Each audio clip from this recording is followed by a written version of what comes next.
여러분들 하나님이 이 산 골짜기 속에 나 혼자만 갖다 놓고 다윗처럼 훈련시킨다면 너무 외롭겠죠. 근데 이렇게 선후배 친구들이 많이 있어서 기러기들이 함께 가는 것처럼 같이 갈 수 있기 때문에 너무 감사하고 서로 용기를 주면서 이 자기주도 학습은 혼자 하는 것이 아니라 여럿이 같이 할 때 굉장히 효과가 있어요. 서로 도와주고 격려해주고. 혼자서 하면 이게 내가 늘어져도 늘어지는데 자극을 주는 사람이 없어요.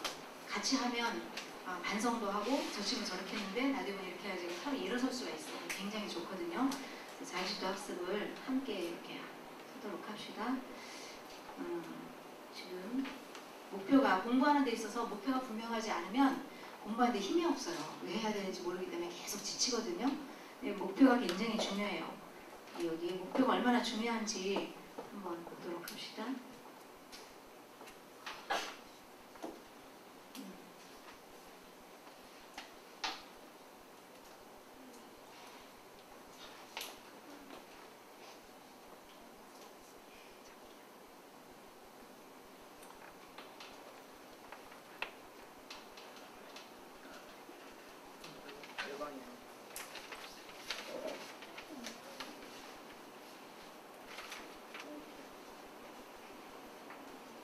싫어거든요. 사하라 사막의 척박한 곳에 레빈이라는 외국 사람이 들어왔어요. 그런데 이 사막 사람들은 이렇게 살기 힘든 데서 계속 살고 있는 거예요. 왜 여기를 벗어나지 못하는지 이해가 안 됐죠.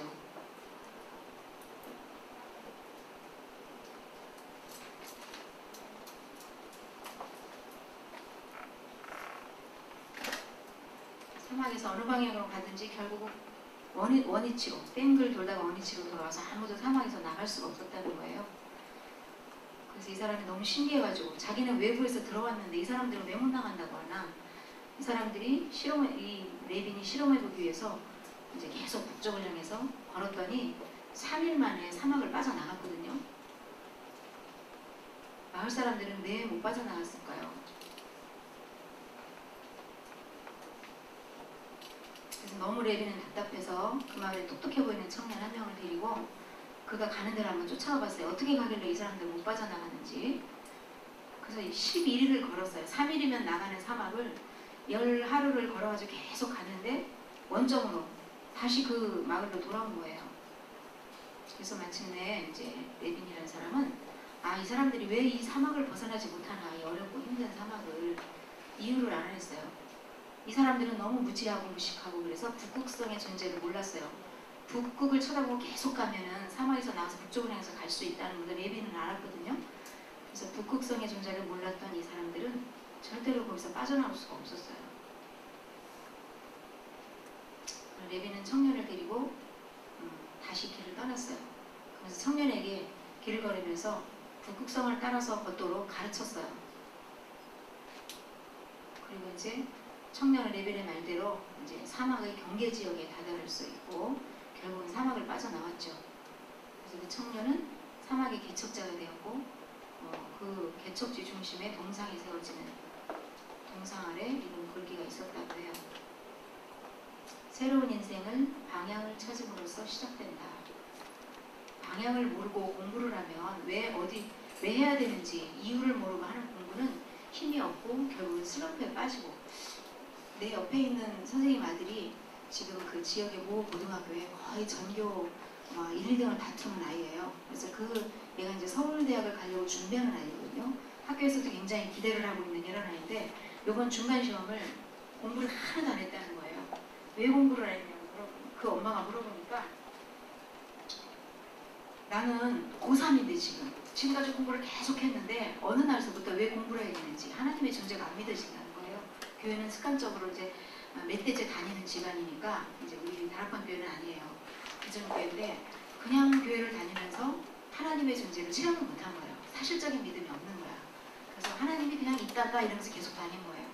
근데 이제 고3 때 중요한 시기에 이 영적인 슬럼프에 빠진 거야. 그러다 보니까 공부도 다 손을 놓고 왜 공부해야 되나 이유를 모르고 하나님도 진짜 있느냐 막 이래가면서 아이의 공부로 시험이 내일인데도 책 다 덮어놓고 공부 하나도 안 하고 누워서 잠만 자고 짜증만 내고 계속 그렇게 하다 시험을 봤다는 거예요. 그래서 자기 그 부모로서 너무너무 속상하고 말은 할 수가 없고 너무 괴롭고 힘들다 이렇게 얘기를 어저께 저한테 하더라고요. 그래서 자기 아들이 하나님이 있는지 정말 모르고 왜 있는지 정말 답답하고 성경을 어디를 읽어야 되냐고 엄마한테 물어봤다는 거예요. 그때는 이제 엄마가 너무 막막한 거야. 교회는 다니지만 어디부터 성경을 읽어보라 얘가 믿음이 생기는지 그것도 잘 모르고 가르쳐줄 줄은 몰라서 되게 힘들어하고 있었어요. 그래서 그렇게 공부를 계속 하다가도 방향이 없으면, 목표가 없고 내가 왜 공부해야 되는지 이유가 없으면요, 결국은 그렇게 돼요. 이 사막에 있는 사람들처럼 내 목표와 가는 길이 정확하지 않으면 결국은 자기 자신이 스스로 지쳐서 떨어지게 돼 있어요. 친구들 열심히 공부하는 거 보면 이상해 보이고 안심해 보이고 왜 공부할까? 공부를 막 하다가 어느 날 그렇게 되는 거예요. 공부를 하기 싫어서 핑계를 찾다가 그렇게 되는 게 아니고 열심히 공부한 학생이, 그래서 그 선생님이 걱정하기를 우리 아들이 지금 서울대를 목표로 이렇게 가려고 하고 있는데 이래서는 대학이나 가겠냐고 막 이렇게 걱정을 하고 그러고 있어서 이제 그 아들을 내가 그런 케이스였다. 내가 인생이 왜 되는지 몰라서 자살하려고 막 디데이까지 잡아놓고 죽으려고 하는 순간에 내가 하나님을 만나서 내가 인생을 새롭게 살게 됐다. 그런 질문을 한다는 거는 굉장히 복된 거다. 그렇게 얘기를 하니까 선생님 깜짝 놀란 거예요. 이게 왜 복이냐고. 그래서 이제 아들이 얘기를 해봐가지고 나를 좀 만나게 해달라. 그렇게 얘기를 해서 지금 기도하고 있는 중이에요. 그러면 여기 한번 보죠. 사람이 나이가 많고 적음에 상관없이 삶의 목표를 정한 그날부터 진정한 인생이 시작되면 이전의 날들은 그저 쳇바퀴 도는 듯한 생활에 불과하다. 습관적으로 그냥 살아가고 있죠. 우리 인생에 여전히 길잡이가 될 북극성화 같은 것이 필요하다. 필요하다기보다는 인간에게는 예수 그리스도가 절대적이고 세계 복음화가 사명이죠. 이 사람들이 모르는 거죠. 이제 삶의 목표가 그런 역할을 한다. 근데 공부가 정말 확실한 목표가 정해져 있지 않으면 굉장히 힘들어요. 다윗 같은 경우는 정말 그날 이후로 은혜를 받아서 왕이 될 거라는 확신을 안 하고 그 믿음을 가지고 계속 왕의 준비를 했잖아요. 비록 이렇게 산속에서 양을 치는 목동으로 있었지만 하나님의 말씀으로 나는 왕이 될 거라고 했기 때문에 그날로부터 그 믿음이 흔들리지 않고 계속 있었거든요. 그러면서 어떤 상황이 다가와도 그 믿음 때문에 계속 견디면서 그 응답을 받았잖아요. 그럼 여러분들이 지금 공부할 때 공부를 내가 왜 하느냐. 내가 분명히 렘넌트다. 하나님이 15개 인구 중에서 지금 먹고 사는 것 때문에 생존 경쟁에 그냥 그 산이나 들로 바다로 죽음을 담보로 생명을 담보로 하고 그렇게 고기를 잡고 사냥을 하고 그런 그 청소년들이 지금 엄청나게 많은데 여러분들처럼 공부하고 이렇게 좋은 환경에서 리더로서의 공부를 하는 그런 그 학생들이 이렇게 많지가 않아요. 그래서 정말 대한민국에 이런 거 태어난 것이 하나님의 계획이 있다. 저는 그렇게 생각을 해요.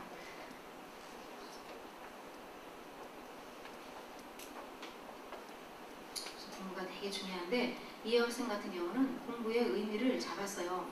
흔들림 없이 공부에 집중할 수 있게 된 것은 목표가 분명해진 뒤부터다. 이제 불신자 아이인데 이 아이 예를 한번 보면서 환경 문제에 관심이 있었던 경빈이는 세계 곳곳에서 벌어지는 환경 기후 관련 뉴스들을 보면서 이런 문제를 해결하는 데 힘을 보태고 싶다는 생각을 하게 됐다.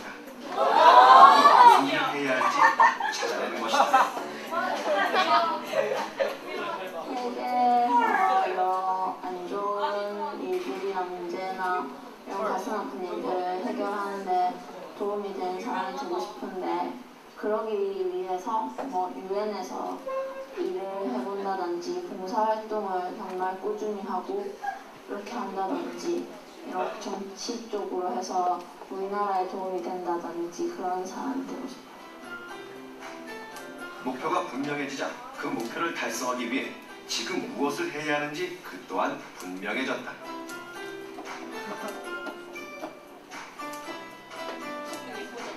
지금 해야 할 일은 공부. 유엔에 들어가고 대통령이 이 아이는 자기의 꿈을 향해 위해서 나름대로 이렇게 표어를 적어서 놓은 거예요.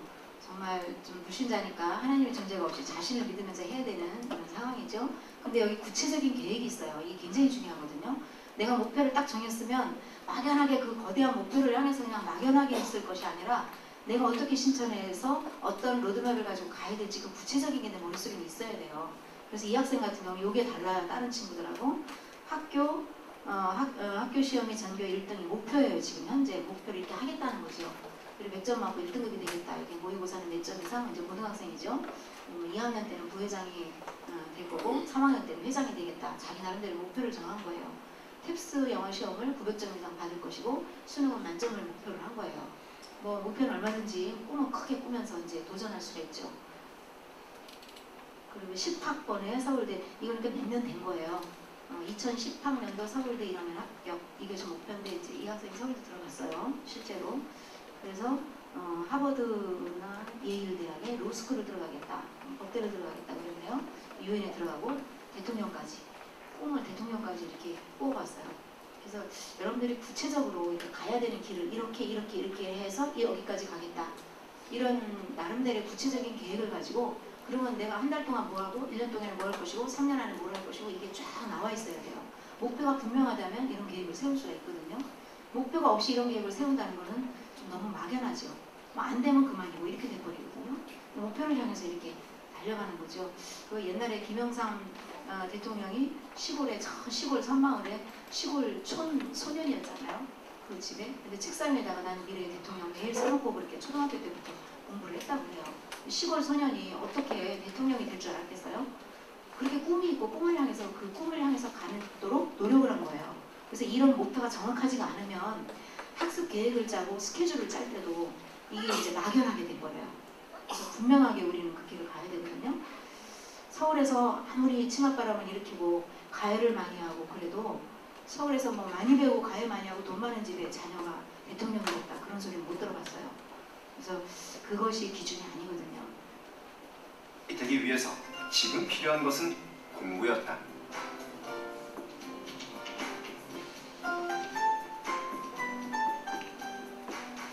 어쩔 때는 되게 저런 거 쓰는 게 스스로 막 두려울 때가 있어요. 막 너무 힘들다든지. 저게 한번 시작하기가 되게 힘들단 말이에요. 이렇게 스스로 이렇게 좀 스스로를 나쁘게 평가할 수도 있는 거고 또 새로 뭔가 시작해야 되니까 두렵기도 한데 그냥 한번 하다 보면 되게 뭐라 해야 되지? 좀 열정이 생기는 것 같고 꿈이 더 생기는 것 같고 그렇게 해서 꼭 이렇게 쓰려고 노력을 해요. 그냥 생각하는 거랑은 확실히 다른 것 같아요.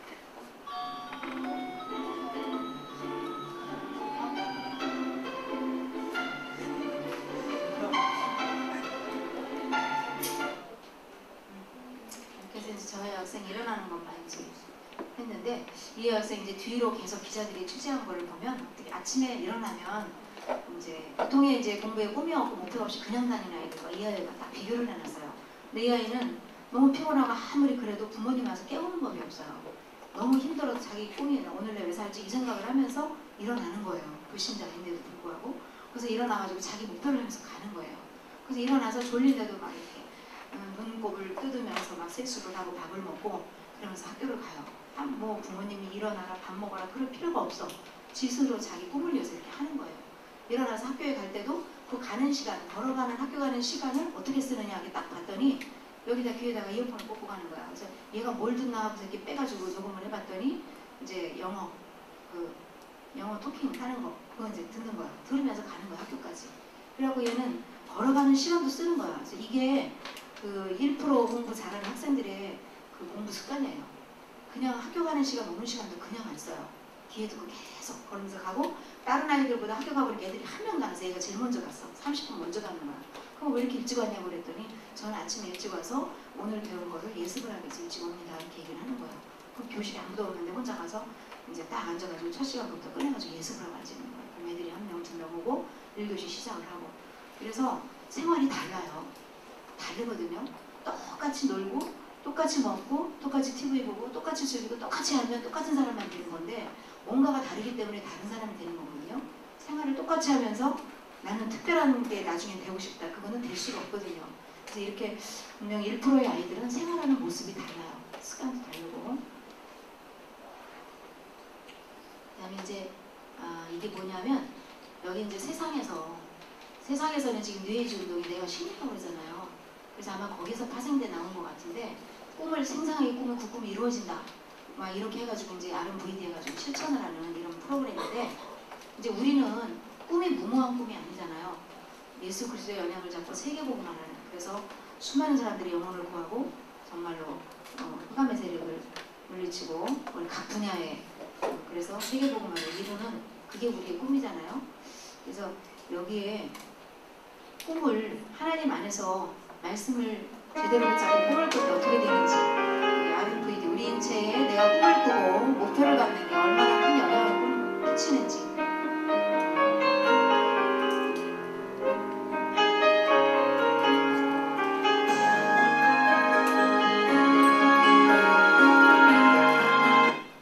베타 엔돌핀이라는 것이 우리가 꿈을 꾸고 긍정적인 생각을 할 때 우리의 머릿속에서 호르몬이 분비가 된다는 거예요.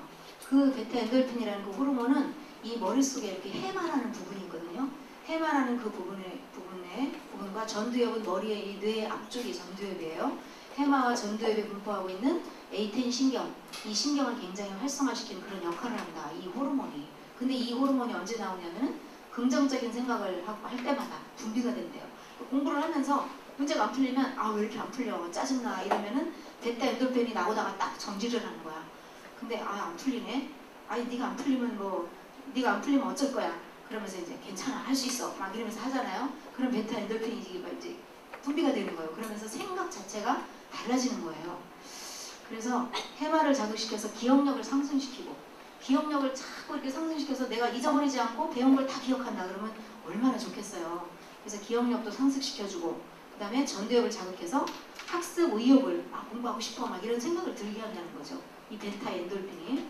그 세계적인 석학들이 연구에 몰두할 때마다 그 세계적인 그 석학들 연구하고 정말 공부하는 그런 석박사들이 연구에 막 몰두할 때, 그런 연구가 재밌기 때문에 하는 거거든요. 막 몰두할 때마다 그들의 머릿속에 두뇌 속에 햇살처럼 베타 엔돌핀이 막 뿜어진대요. 그러면서 연구에 굉장히 힘이 이제 나는 거지.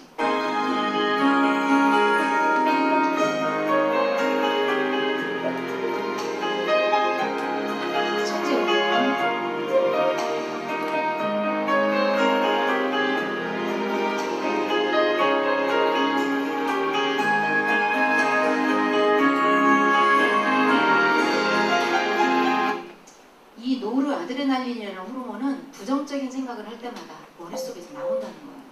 부정적인 생각을 할 때마다. 그래서 두뇌 속에 베타 엔돌핀이 분비되는 것을 막는데, 못 나오게 막아주고, 노르아드레날린이 나와가지고 해마와 전두엽이 분포하고 있는 A10 신경을 둔화시켜. 해마와 전두엽을 막 굉장히 이렇게 둔화시켜서 얘가 활동을 못하게 만들어요.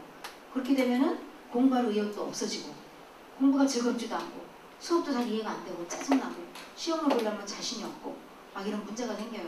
학생들 중에는 이런 아이들이 있어요. 시험 볼 때 이상하게 공부를 열심히 했는데 시험을 보면 실수를 많이 한다는 거야. 수학 공부를 열심히 했는데 분명히 시험 보고 나서 자기가 틀렸는데 딱 보면 아는 문제. 시험 볼 때는 엄청 실수를 한다는 거야. 계산 푸는 것도 실수하고 막 실수한다는 거야. 그럼 시험 보는 그 시간에 엄청나게 긴장을 하겠죠. 그리고 그 시간에 안정적이고 긍정적인 마음으로 즐거운 마음으로 풀어야 되는데 너무 긴장하고 막 이러다 보니까 이 두뇌 세포가 제대로 정상적으로 돌지 않는 거야. 그러니까 생각도 잘 안 되고 집중도 안 되고, 그러니까 계속 실수를 하는 거예요. 그래서 이제 거기 이제 호르몬의 문제가 있고, 물론 이게 이제 정말 은혜 받고 하나님 앞에 감사하고 긍정적으로 즐겁고 막 이렇게 되면 당연히 노르아드레날린보다는 베타 엔돌핀이 많이 나오면서 여러분들 두뇌가 회복이 되겠죠. 그래서 공부하기 싫고 의욕도 없고 막 수업도 싫고 막 자신도 없고 이런 사람들은 분명히 자기 자신에 대한 부정적인 그런 메시지를 갖고 있어요. 나는 공부하기 싫어. 계속. 또 엄마가 또는 주변에 있는 사람이 야 너는 왜 공부 안 하니? 너는 왜 그렇게밖에 못해? 누구는 잘하는데 막 이래갖고 그게 내 속에 다 메시지를 들어와가지고 내 속 안에 무의식적으로 내 안에 그게 하나의 메시지가 돼서 내가 거기 잡혀있는 거야. 그런 거에. 내가 거기 잡혀있어가지고 내가 자유롭지 못해요. 나는 항상 못하는 사람, 안 되는 사람. 그러니까 짜증나고 재미가 없는 거예요. 그래서 이게 호르몬하고도 관계가 있기 때문에 여러분들이 공부할 때와 생활할 때의 마음 자세가 얼마나 중요한지, 감사하는 마음이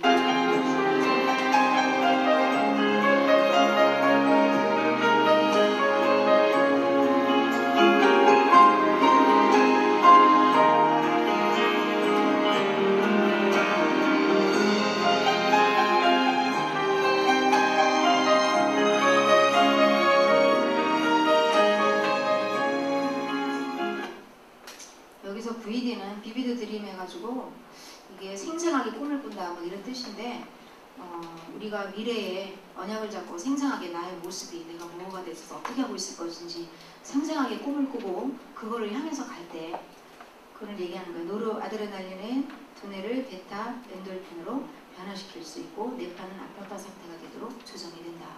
우리 신체가 그렇게 됐다는 게 뇌가. 그래서 여러분들의 두뇌를 잘 이해를 하고 이게 삶과 공부에 적용을 하면 아주 좋겠어요. 그 다음에 이거를 꿈을 꾸고 생생하게 꿈꾸고 실천한 사람들이 어떻게 성공했는지에 대한 이야기예요.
비틀즈는 사탄의 조종을 받는 아주 그냥 대표적인 그 밴드지요.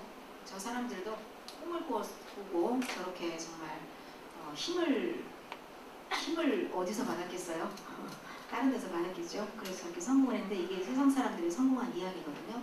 세상 사람들도 꿈을 꾸면 이루어진다. 그러면서 꿈을 가지고 열심히 노력해요. 사실은 왜 해야 되는지 근본적인 목적은 자기가 이루고자 하는 그게 목적이지 다른 이유는 없잖아요. 그러나 우리는 이제 하나님이 기뻐하신 하나님의 목표를 향하여서 여러분들이 공부를 하고 모든 준비를 하고 있기 때문에 다르죠. 근데 하나님 안에서 언약을 붙잡고 꾸는 꿈을 가지고 구체적으로 이렇게 좀 실천을 하면 좀 좋겠어요. 여기 시간 관리 능력이 다른 시간이 부족하고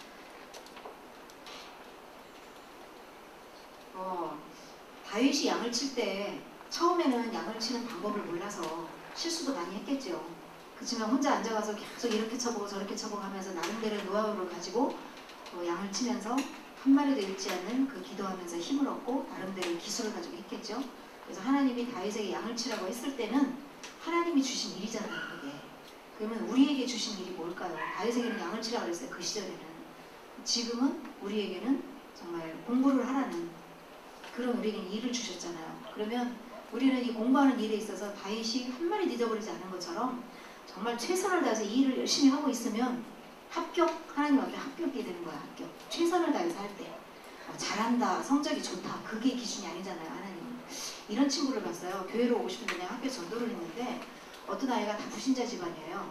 근데 얘가 이제 복음을 듣고 막 기도를 하다 보니까 우리 아버지를 전도하고 싶은 거야. 근데 아버지는 맨날 집에서 누워서 자고 놀고 돈도 안 벌어오고 그런 아버지야. 근데 우리 아버지가 어떻게 하면 예수를 믿을까 막 고민을 하다가 선생님 내가 공부를 잘해서 성적으로는 우리 아버지가 교회를 올 것 같아요. 그러니까 아버지가 약속을 했대요. 아빠 내가 성적을 몇 점, 평균 몇 점 이상 올릴 테니까 아빠 그때부터 교회를 가자고. 그래가지고 이제 나한테 그 얘기를 했어요. 그래서 이제 방과후에 같이 기도하는 팀들이 있었거든요. 얘가 이런 목표가 있다고 같이 기도해주자. 그래가지고 기도를 열심히 했어요. 그리고 공부도 무지하게 열심히 했어. 왜 아빠를 전도해야 되니까. 공부를 무지무지 열심히 하고 하나니까 평균 몇 점 올리게 해주시고 몇 분 안에 들게 해주시고 막 이러면서 공부를 죽어라고 했어요. 그랬는데 시험을 봤거든요. 근데 지난번 시험보다 공부를 엄청 많이 했는데 성적이 더 떨어진 거야. 너무너무 기가 막히잖아요. 그렇게 기도를 많이 했는데 왜 성적이 왜 떨어져? 근데 얘가 그때부터 어떻게 됐냐면 낙심이 된 거야. 이거 뭐야? 공부 열심히 했는데 떨어지고. 공부가 올라가는 거에 자기의 동기가 있었던 거야. 그래가지고 떨어졌는데 희한한 일이 벌어졌어요. 주일날 교회를 가려면 아빠가 너 거기 왜 가냐고 막 이랬던 아빠가 이상하게 시험이 끝나고 나서 성적표가 나올 때쯤에 있는데 성적표 갖다 보여줘도 뭐 성적 떨어졌네 올랐네 이런 얘기는 안 하고 주일날 이렇게 누워서 9시, 10시까지 이렇게 자고 있으니까 아빠가 와서 발을 툭툭 치면서 야 너 빨리 일어나. 그랬더니 너 교회 안 가? 막 이러는 거예요. 아빠가 바뀐 거예요. 너 빨리 교회 가. 얘를 교회 못 가게 들들 볶았던 아빠가 너 빨리 교회 가. 막 이런 아빠로 바뀌어버린 거예요. 근데 이 아이의 눈에는 그게 안 보이는 거예요. 그 응답이 안 보이고 성적이 떨어진 것만 보이는 거야. 왜냐하면 내 마음속에는 교회를 가고 하나님을 믿고 아빠를 전도하고 이것보다는 성적이 오르는 거에 나도 모르게 거기에 쏟은 거예요. 그래서 성적이 더 떨어지니까 거기에 시험이 들었어. 그래가지고 모임에도 안 나와. 기도 모임에도 안 나오고 한참을 그렇게 슬럼프를 겪더라고요. 그래서 내가 그걸 보면서 아 하나님은 너무 정확하구나.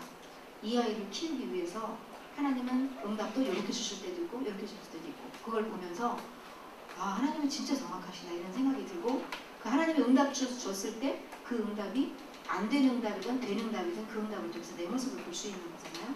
그래서 그 학생한테 그런 얘기를 해줬어요. 네 봐봐라. 네 마음 중심에 아빠를 전도하고 하나님을 더 그렇게 잘 믿고 싶은 그런 마음보다는 성적이 오르고 싶은 그 마음이 더 강하지 않았냐. 네 동기가 하나님 그걸 벌써 보신 거라.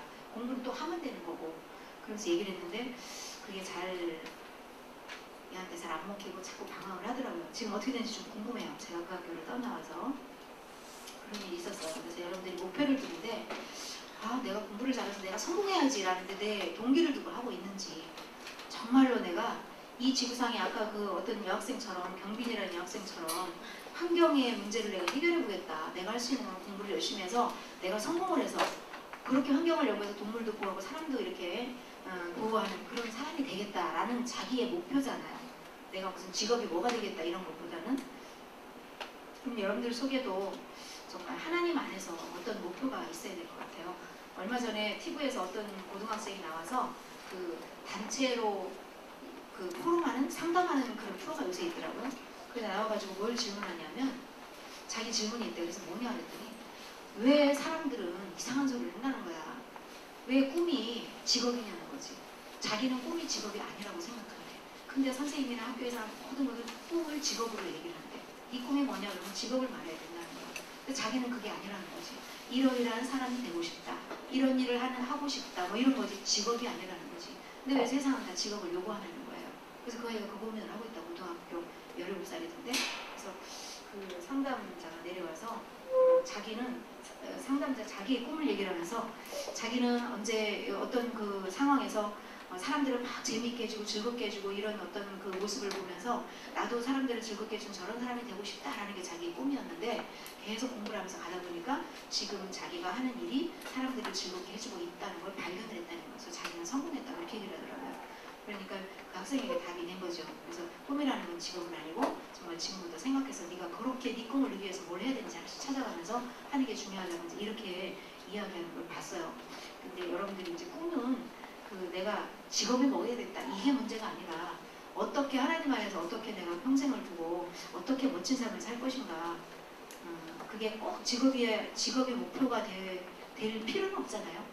그래서 그렇게 하면서 어쨌든 공부가 친구들하고 경쟁해야만 공부할 생각이 나고 어떤 직업의 목표가 전에 내가 그 직업을 가려면 어떻게 해야 되고 이것보다는 내가 어떤 사람이 되기 위해서 지금부터 큰 꿈을 키우고 어떻게 해야 되겠다 이런 구체적인 계획을 좀 세우는 게 좋을 것 같아요. 그 반기문 총장인가 그분이 그랬던 것 같아요. 유엔의 그 단상에서 막 이렇게 연설을 하는 것을 전혀 유엔에 자기는 갈 수 있는 자격도 없고 그 당시로서는 능력도 없을 때였는데 젊을 때였는데 어린 나이 청년 때였나 하여튼 젊을 때였는데 유엔에 회의하는 그 단상에 딱 올라가서 자기가 그 강의를 하는 것처럼 폼을 잡아보고 막 이렇게 하면서 난 나중에 언젠가는 여기 가서 내가 하겠다 이런 생각을 했다는 거예요. 근데 열심히 자기에게 주는 걸 최선을 다하면서 계속 가다 보니까 어느 날 보니까 자기가 그 위치에 와 있더라 이런 얘기를 했거든요. 그래서 여러분들 꿈을 구체적으로 좀 가지고 어느서부터 한 달 동안의 계획, 1년의 계획 이렇게 구체적으로 내년에 어떻게 되고 뭐 구체적으로 좀 계획을 잡으세요. 계획을 잡아서 공부를 했으면 좋겠어요. 이 시대는요. 공부를 하지 않으면 리더가 될 수가 없는 시대예요. 물론 정주영 씨처럼 초등학교만 나와도 될 수 있는 사람도 있겠지만 공부하는 것보다 그거는 더 수십 배의 노력을 했을 때 어쩌다 한 명 나온 거죠. 공부를 안 해도 성공한다. 그거는 억측이거든요. 그래서 공부하는 무식쟁이 초등학교도 못 나온 사람이 대통령이 됐다, 국회의원이 됐다, 뭐가 됐다 이런 거는 정말 아니면 뭐 복권이 됐다 이런 있을 수가 없거든요. 공부를 해야 되는 것이고 이 사회 자체가 공부를 했을 때 그 사람이 이제 많은 것을 알고 그래야 여러 방면을 도와줄 수가 있고 일을 할 수가 있는 큰 인물이 될 수가 있거든요. 여기에 지금은 시간의 주인데 이거는 시간관리 계획표 짜는 건데 지난번에 내가 그거 웨빙하우스 망각곡선 내줬죠. 표 내줬죠. 그 망각곡선에 따라서 이거 학습 계획표를 요거를 체크를 하면서 공부를 해봐라 그랬잖아요. 그 망각곡선이 이제 10분이나 20분이 지나면 한 번 배운 것이 잊어버리잖아요. 그러니까 공부한 내용을 적어도 20분 내에 빠르면 10분 내에 그 내용을 다시 한번 봐야 된다는 거예요. 그래야 안 잊어버린다는 거지. 그리고 10분 내로 한번 보고 그 다음에 8시간 이후에 최소 8시간 지나기 전에 한 번 또 보고 그 다음에 하루 후에 한 번 보고 그 다음에 일주일 후에 똑같은 내용 일주일 후에 한 번 보고 그 다음 한 달 후에 또 한 번 보고 그러면 그 기억이 계속 간다는 거예요. 근데 10분 만에 보고 8시간 만에 보고 하루 후에 보고 일주일 후에 보고 이러는 것이요 어렵지가 않아요. 실제로 해보면 복잡한 것 같지만 어렵지가 않아요. 왜냐하면 내가 이미 공부해서 아는 내용이기 때문에 한 번 더 보는데 별로 스트레스가 안 받고 볼 수 있어요. 시간이 별로 안 걸려요. 아는 내용이니까 쓱 보고 기억만 하면 되거든. 그 쓱 보고 기억하는 그 작업을 규칙적으로 정기적으로 해주는 거예요. 그러면 굉장히 시간이 절약되고 한 번 내 머릿속에 들어온 거는 절대로 빠져나가지 않아요. 그리고 기억력이 자꾸 되고 그러면서 암기력이 자꾸 늘어나면서 두뇌는 쓰면 쓸수록 이게 좋아지거든요. 그래서 서울에 그게 압구정동 그 강남에 공부시키는 학원이 있어요. 이렇게 뒤로 이렇게 아주 부잣집 아이들만 모아가지고 엄마들이 어떻게 알아가지고 막 공부시키는 학원. 거기에 학원에 그 학원을 하는 강사를 만나서 이야기를 해본 적이 있어요. 애들을 어떻게 훈련시키냐면 딱 모아놓고 여름방학 때 한 일주일 코스 이러면은 돈도 엄청 많이 받아요. 그래서 딱 모아놓고 얘네들이 무조건 정해진 시간 안에 단어를 100개를 외워야 돼. 처음에는. 그럼 얘들이 미치는 거지. 10개 외우기 힘들은데 이 생머리에다가 100개를 어떻게 그냥 집어넣냐고. 100개 못 외우면 몇 시간 안에 100개 못 외우면 남아서 또 해야 돼. 그러니까 애들이 죽을 지경이지. 도망가고 싶은데도 딱 문다고 못 도망가게. 그러니까 100개 여기 막 훈련을 시켜요. 그게 훈련 과정이거든요. 엄청 힘들어서 그걸 못해요. 못하는데 막 혼나가면서 그거 막 애워가지고 이렇게 시험 봐가지고 합격할 때까지 들들 볶는 거지. 그러니까 얘들은 이제 학원에서 나가면 학원에서 딱 집에 누나 얘 지금 학원에서 나갔으면 딱 전화하면은 학원에서 딱 부모님 대기하고 때 얘를 데리고 도망가지도 못해. 딱 데리고 집에 갔다가 이제 간식 주고 좀 쉬겠다. 그 다음날 안 간다 해도 안 가면 안 돼. 내가 학원에서 딱 집어넣어 학원에서 딱 데리고 들어가요. 그래가지고 막 강제로 훈련을 시키는데 처음에는 100개 그래서 며칠 되잖아요. 그럼 애들이 그 100개를 외울 수 있는 능력이 생겨요. 막 외우고 시키는 애를 무조건 막 집어넣는 거야. 그래가지고 100개를 외우잖아요. 그러면 그 다음에는 이제 그게 150개, 200개 해가지고 300개. 그러면 1시간에 300개를 막 외워되는 거야 그냥. 거기까지 막 훈련을 막 시키는 거예요. 그래서 어느 정도 훈련이 되면 이제 그게 암기가 쉬워지는 거예요. 이게 머리는 두뇌는 훈련하기 따라 다르거든요. 하루에 단어 10개씩 외워가지고 언제 다 하겠어요. 안 되거든요. 그래서 거기서 이렇게 강화 훈련 시키는 걸 보면 그 훈련의 강도가 엄청나요. 완전히 공부벌레를 만드는 거예요. 그냥 들들들 볶아가지고. 근데 우리의 머리는 훈련하지 않으면 녹슬게 돼 있어요. 그래서 그래서 내 자신이 스스로 목표를 정해가지고 계속 훈련을 시켜야 돼요. 늘어져 있고 고민하고 막 이러면 머리가 집중력이 점점 없어져요. 점점 집중력이 없어지고 나중에는 하고 싶어도 안 되고 이 집중이 안 돼서 그런 상태가 돼요. 그래서 여러분들 두뇌를 스스로 좀 자꾸 훈련을 좀 시켜야 되니까 좀 해보도록 하고, 여기 이 학생은 지금 대학 졸업했을 텐데 이 학생의 얘기가 암기의 여왕이에요. 이 학생은 뭐를 실천했냐면은 똑같은 내용을 매일매일 보잖아요. 예를 들어서 단어를 10개를 외웠어. 오늘 10개 외웠어. 그럼 내일 어제 외운 단어 10개 또 봐. 그 다음 하루 지나가서 그 단어를 또 보는 거야. 하루 지나고 또 봐. 그래서 일주일 동안 그 단어를 계속 일주일 동안 보면은 머릿속에서 계속 남아서 절대 안 지워진다. 일주일 동안 계속 보면 그 내용이, 기억이. 그래서 이 학생은 그런 방법을 그 뇌의 구조를 사용해가지고 암기의 여왕이 된, 그야말로 그렇게 지칭을 받는 그런 학생이 됐어. 이 학생 어떻게 공부했는지 소개해 볼 테니까 이것을 적용하고 싶은 사람은 적용을 해보세요.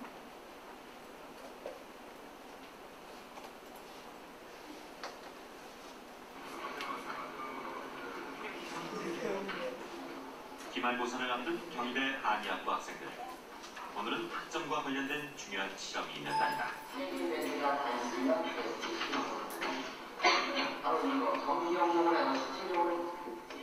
해도 끝이 없는 학과 수업. 그 시간마다 늘 맨 앞자리를 차지하는 건 바로 효신이다. 한의학과는요 공부할 게 굉장히 많아요. 암기할 게. 시험 때는 효신이는 바빠진다. 지영이가 한재오빠는 모든 거 후배를 만나서 후배한테 암기법을 시험이 전수하는 코앞으로 거야. 이 다가온 아이가. 후배가 점심을 핑계로 효신이와 상담을 이룬다. 지금 잘해야 돼. 그러니까. 앞으로 도움이 될 것 같아요. 과에서 아는 사람은 다 안다는 족보의 대가, 정리의 여왕. 공부라면 이미 경지에 오른 효신이다. 리더십도 비서리니까.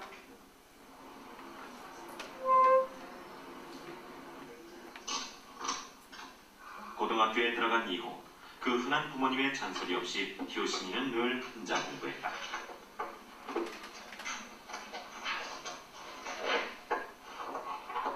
어떤 지하실에 가? 뭘 하고? 위에서 해. 공부할게. 공부를 이 아이는 집에서 공부를 안 해요. 집에 환경이 다 있고 공부방이 다 있어도. 늦은 시간. 멀쩡한 공부방을 놔두고 컴컴한 지하 주차장을 찾은 효신이. 고3 시절 1년 동안 효신이는 밤이면 밤마다 이곳을 찾았단다. 주차장 으슥한 곳에 숨어있는 어두컴컴한 창고와 이곳이 바로 효신이의 비밀 공부방이다. 창고를 아마 개조해서 이렇게 한 것 같아요. 조그만 창고에다. 그런데 한 평짜리 작은 방을 빼곡히 채운 것은 다름 아닌 과목별 핵심을 정리한 메모들. 암기 과목은 물론 어려운 수학 공식까지. 머리 위 천장에 새겨놓은 대한민국 역사도 한눈에 들어온다. 1년 동안 효신이가 직접 쓰고 붙인 공부의 흔적. 중요한 것과 중요하지 않은 것을 구별하고 내 것으로 만드는 과정이 고스란히 엿보이는데, 암기하는 과목 있잖아요. 그런 거는 솔직히 그때 배운 다음에 나중에 다시 계속 꾸준히 안 보면 잊어버리게 되잖아요. 다시 보면 처음 보는 것 같고 그럴 수 있는데, 이렇게 벽에 붙여놓고 그냥 여기 방에 들어와서 한번 쭉 둘러봐도 그게 공부가 되는 거니까, 복습이 되는 거니까. 수업을 듣는 것으로 끝나는 공부는 결코 내 것이 아니다. 완벽한 자기 것을 만들기 위해 효신이는 정리하는 습관을 길렀고 그 습관은 좋은 결과로 되돌아왔다. 그런데 누구나 그렇듯 시간이 많은 주말은 집중하기 힘들다. 그때 효신이가 선택한 건 학원 수업이었다. 해이해지기 제일 쉽잖아요. 일요일에 학교도 안 가니까. 저는 일요일에 학원이 좀 잡혀 있었어요. 그래서 수학학원에서 6시간 있었거든요. 점심부터 저녁까지. 그래서 저는 그 학원 하나 다니면서 그게 1년 내내 이어졌어요. 고3 1년 내내 수학학원 일요일 6시간. 그래서 저는 그걸로 일요일을 그나마 잘 보냈던 것 같아요. 시간은 모두에게 공평하게 주어진다. 그러나 그것을 어떻게 쓰느냐가 관건인데, 효신이의 또 하나의 공부 방법, 바로 시간별로 촘촘히 정리해놓은 하루 계획표에서 찾을 수 있었다. 얼마나 시간을 효율적으로 사용했는가, 그리고 얼마나 실천했는가. 효신이는 그날 한 것과 하지 못한 것까지 냉정하게 또 철저하게 기록해놓았다. 24시간 시간표를 다 짜놓는데 잠자는 시간은 정해지지 않았고 하여튼 일과가 끝나는 시간이 잠자는 시간이라 일일이 체크는 못하고요. 보면은 뭐 어느 날은 일어나서 애를 찾으면 애가 없어서 어디 갔나 보고 하면은 아직도 지하실에서 공부하고 있더라고요. 그래서 왜 안 올라오냐 그러면 아직 지 계획한 게 덜 끝났어 그렇다고. 제일 중요한 건 시간 관리를 해서 시간을 헛되이 보내지 않는 것. 그러니까 20분이라도 헛되이 보내지 않는 것과, 그리고 그 시간에 공부에 집중도를 높이는 것. 그게 제일 중요한 것 같아요.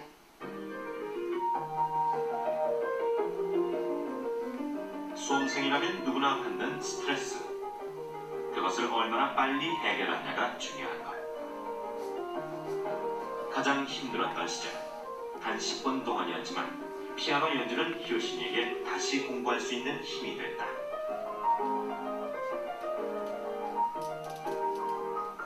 아무리 바빠도 스트레스를 풀 잠깐의 시간은 아까워할 필요가 없다.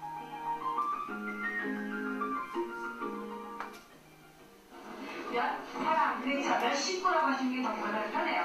전공과 관련 없는 수업 시간이면 몸은 여기 있어도 마음은 다른 곳에 있기 마련이다. 그런데 여기 못 본 부분이 있잖아요. 영어 시간에 국어를, 국어 시간에 수학을 하고, 정작 수업은 학원에서 받는 게 지금 고등학생들의 현주소. 가능하기 때문에 이걸 갖다가 좀 사실 공부의 비법은 멀리 있는 게 아니라 아주 가까이에 있다. 그러면 여러분들 어떻게 읽을 것 같아요? 수업 시간엔 수업을 받는다. 그게 바로 효신이의 중요한 공부 비결이다. 필기하다가도 이렇게 눈을 들어서 선생님을 직접 봐요. 그러니까 그렇게 저는 늘 그래 왔거든요. 그랬는데 신기하게 제가 이렇게 선생님 볼 때면 다른 친구들은 다 아래를 보고 있어요. 그러면은 선생님은 저를 봐요. 그러니까 선생님과 저가 거의 아이 컨택트를 하면서 둘이 거의 수업을 해요. 그러니까 그런 게 되게, 그러니까 제가 알아들으면 끄적이면 그러니까 선생님도 이제 내가 알아들었구나, 다들 알아들었구나 해서 넘어가고, 약간 가르치면 다시 설명해 주시고. 그러니까 저는 선생님을 많이 좋아해요. 효신이는 한 번 엉덩이를 붙였다 하면 너네 시간은 꼼짝 않는다. 그런 효신이에게 예나 지금이나 학교가 가장 좋은 공부 장소다. 고등학교 때부터 적당한 긴장감이 감도는 학교에서의 공부 습관은 효신이에게 고도의 집중력을 키워줬다. 나에게 꼭 맞는 공부 장소를 찾는 것도 하나의 전략인 셈이다. 집에서 1시간, 학교에서 9시간. 거의 학교에서 해요, 저는. 대학교 와서는 특히나 더 그렇고요. 집에서는 편한 옷을 입고 있고, 엄마한테 엄마 뭐 먹고 싶다 그러면 간식 주시고, TV 뭐 재밌는 거 하는 거 같다 하면 TV도 보고 그러잖아요. 근데 딱 딴 데를 가면은 그게 끊긴단 말이에요. 그러면은 이제 옷도 뭔가 갖춰서 입고. 그래서 그런 긴장감을 유지도 하고. 그런 상황에서 공부를 하는 게 저한테 좀 더 잘 됐어요. 해이해지지 않으니까. 수능 상위 학생들과 보통의 학생들의 차이는 사실 미묘하다. 계획한 걸 대부분 실천한 수능 상위 학생들에 비해 계획은 해도 대부분 실천하지 못한 보통의 학생들. 그 이유는 뭘까? 이런 아이들이 계획을 세울 때는 하루에 5시간 막 이런 방식으로 이제 시간을 잡는단 말이죠. 그러니까 이미 지킬 수 없는 계획을 갖고 시작을 하는 거예요. 그러다 보니까 안 지켜지니까 계획을 세우고 싶은 동기가 떨어지고, 그러니까 이제 무작위로 공부를 하게 되고, 이런 거 악순환이 생기는 거죠. 내가 일주일에 혼자 해낼 수 있는 자기 공부의 시간이 얼만큼이고, 내가 헛되이 보내는 시간은 얼만큼이고요. 이런 거에 대해서 한 번쯤 곰곰이 생각해볼 기회를 갖는 게 가장 좋은 출발점이죠.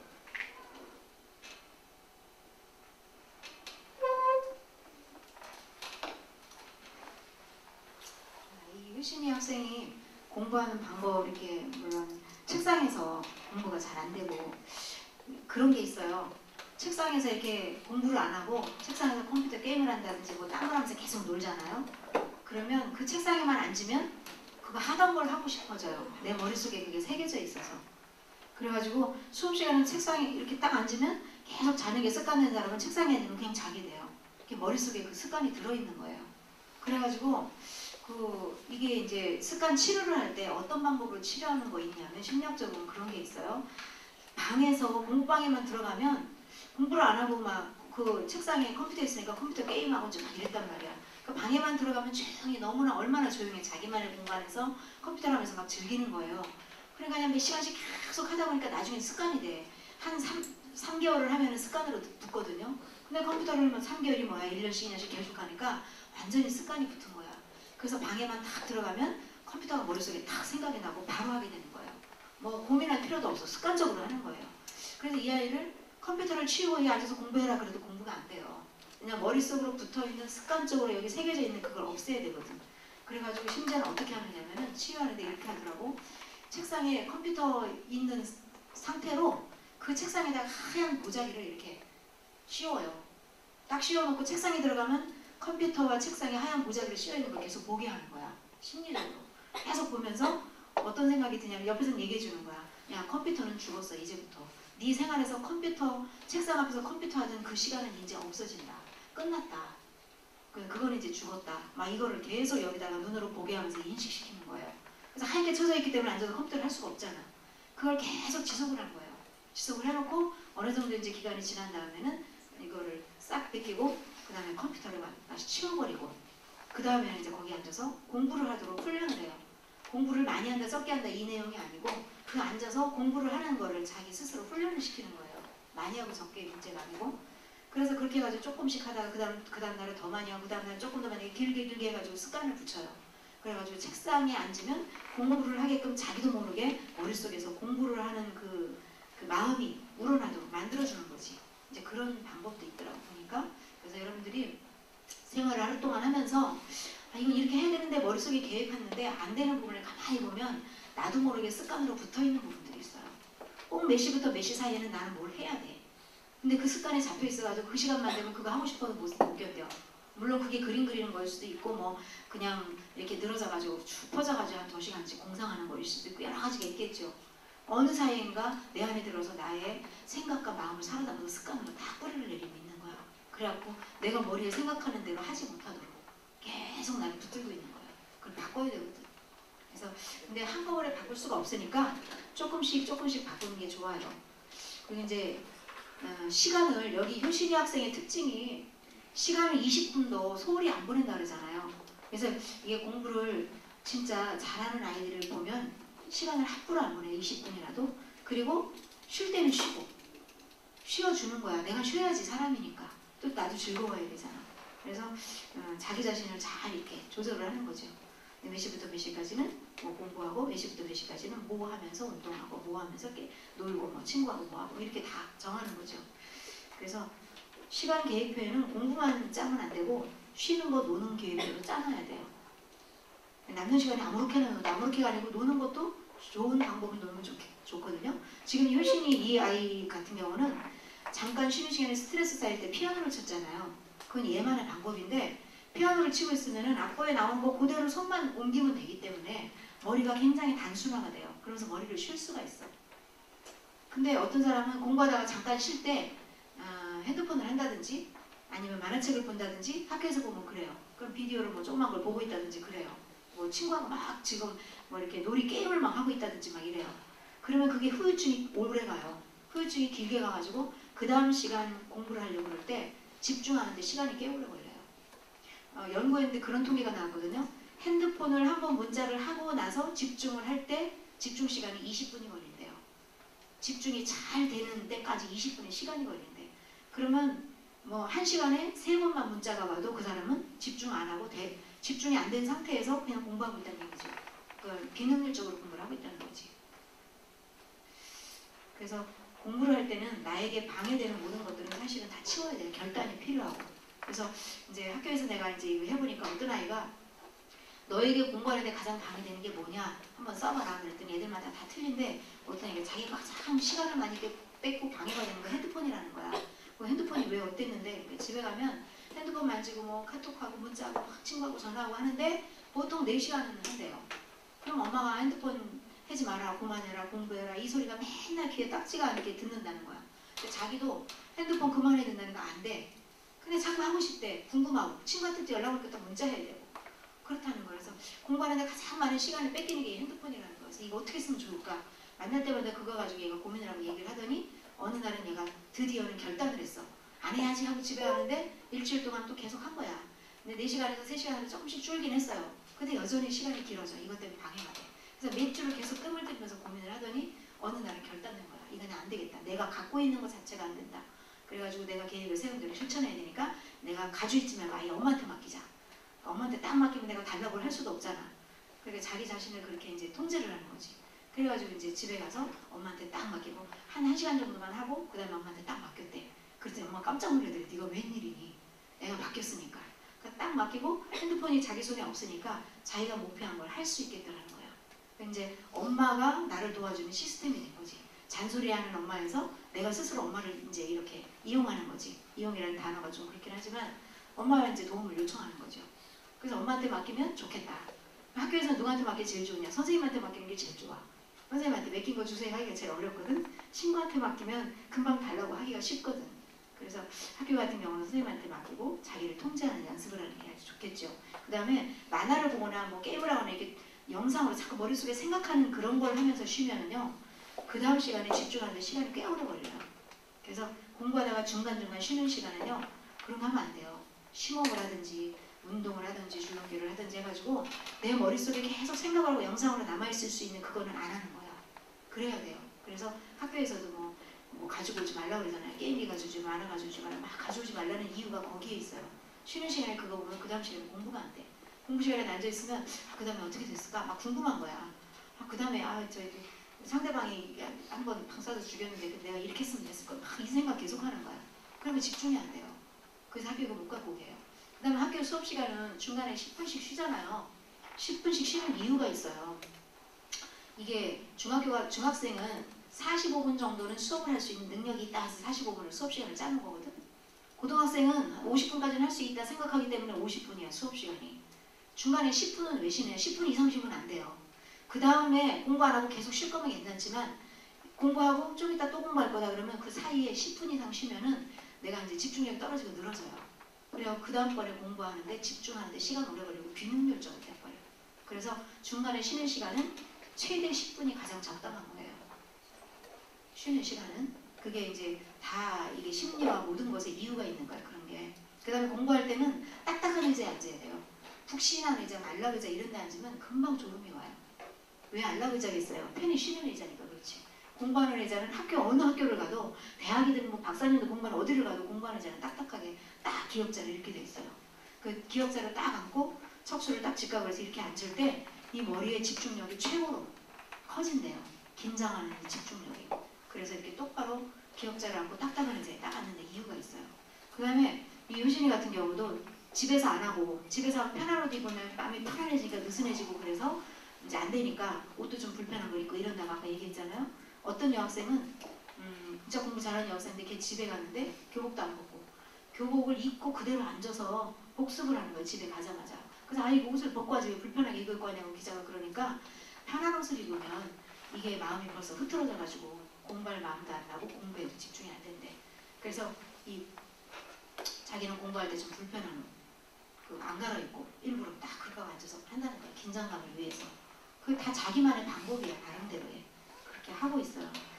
그래서 그냥 아무 생각 없이 느슨히 편안하게 하면서 그냥 하면 되지 이렇게 생각하는 건 너무 막연한 거예요. 그 자기 자신을 너무 힘들게 들들 볶는 거야. 내 자신을 좀 편안하게 해줘야 되거든요. 그리고 공부를 나를 편안하게 하는 공부 방법 중에 가장 중요한 게 어저께는 지난번에 얘기할 때는 수업에 집중하라고 그랬죠. 예습하고 수업 집중하고 복습 잠깐 반드시 하라고 그랬죠. 근데 거기에다가 정말 진짜 내가 스트레스 없이 공부에 어떤 스트레스와 부담감이 없이 할 수 있는 방법이 계획표를 짜는 거야. 공부를 뭐를 얼만큼 할 건지 계획표를 딱 짜놓으면 스트레스가 없어요. 계획표 짠 것만 하면 돼. 내일은 한 달 후는 미래는 이거 걱정할 필요가 없어. 내가 1년 후에는 난 어떡하지 이런 걱정할 필요가 없어요. 내가 꼭 1년 동안 해야 될 공부가 뭐다 딱 정했으면 그럼 내가 6개월 동안 어디까지 하겠다. 그러면 한 달 동안은 어디까지 얼만큼 해야 되겠다는 계획이 딱 짜지잖아요. 그럼 하루에 할 양이 나와. 그럼 하루에 얼만큼씩 해야 되겠다 이게 나와요. 일주일 동안 할 양이 나오고 하루에 할 양이 나와요. 그래서 하루에 할 양이 나와서 구체적으로 계획표를 딱 짜놓고 계획표대로만 매일매일 하면 돼. 미래를 걱정할 필요 없어. 그 계획표대로만 계속 해나가면 어느 날 가보면 자기가 하고자 했던 건 다 끝나 있는 거야. 계획표가 없는 사람은 늘 불안해요. 어떡하지? 이건 어떡하지? 이건 언제 해? 이 과목은 여기까지 수학 문제집 뭐 언제 다 풀지? 영어 공부 언제 해? 과학 공부 이거 언제 해? 머릿속에서 언제 해? 얼만큼 이거 언제 다 하지? 이 스트레스가 계속 있어요. 근데 계획표를 짜서 생활을 해보면 그 스트레스가 싹 없어져. 너무너무 스트레스 없이 편하게 공부할 수가 있어. 계획표대로만 하면 되니까. 그런데 이제 계획표를 어떻게 짜느냐 이제 그게 중요하죠. 나한테 맞게 짜야 되는데 아주 나는 10분밖에 집중할 능력이 없는데 2시간씩 수학 공부를 한다 이렇게 짜놓으면 그거는 첫날부터 실패야. 안 되거든요. 그래서 내가 나를 잘 알고 나에 맞는 공부 방법을 스스로 그 연구를 해야 돼요. 그래가지고 해야 되는데 이게 지금 얘도 서울대학교 졸업했을 거예요. 고3 때 이게 상산고등학교 오전 9시 대학 1교시 수업 시간. 그렇지만 요시나도 있겠습니다.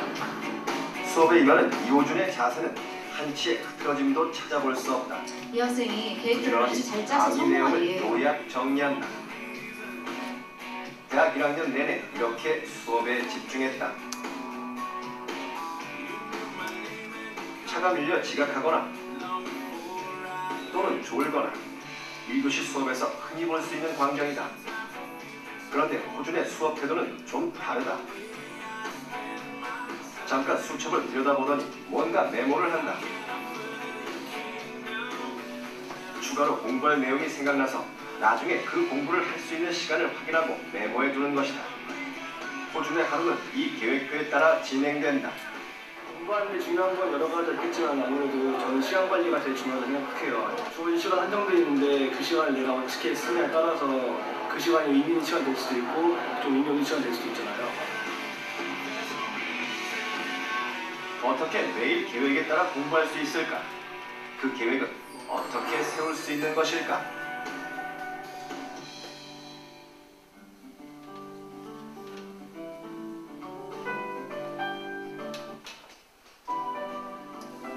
학교 오니까 시험 분량도 많고 그래서 이제 계획표를 짜서 공부하고 있는데요.